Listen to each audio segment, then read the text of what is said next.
Selamat datang di video pengantar ilmu ekonomi. Mari kita bahas beberapa konsep dasar yang penting untuk dipahami.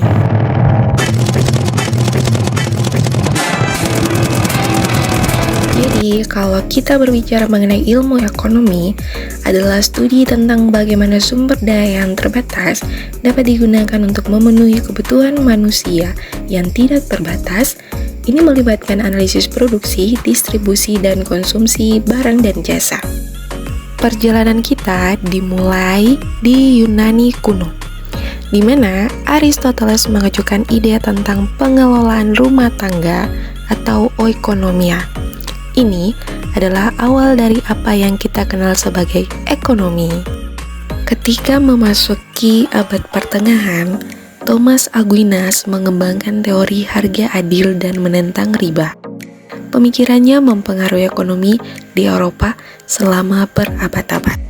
Setelah berakhirnya abad pertengahan, memasuki abad ke-18, Adam Smith yang dikenal sebagai bapak ekonomi modern memperkenalkan konsep tangan tak terlihat dalam bukunya The Will of Nations.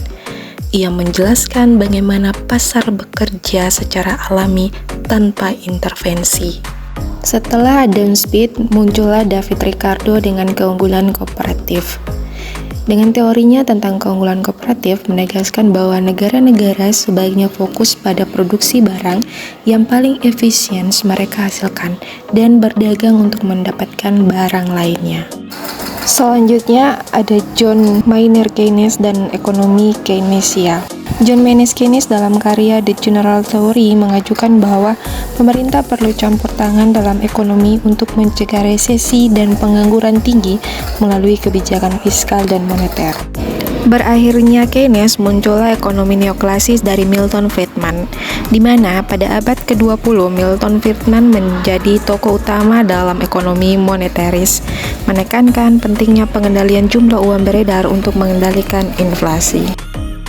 Yang terakhir dalam konsep ekonomi ada ekonomi modern dan Amartya Sen, di mana Amartya Sen memperkenalkan konsep kesejahteraan berbasis kemampuan individu untuk mencapai kebebasan.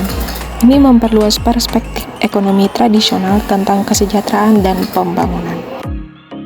Nah, anak-anak, dari Aristoteles hingga Amartya Sen, konsep-konsep dalam ilmu ekonomi telah berkembang pesat. Setiap tokoh membawa perspektif baru yang memperkaya pemahaman kita tentang ekonomi.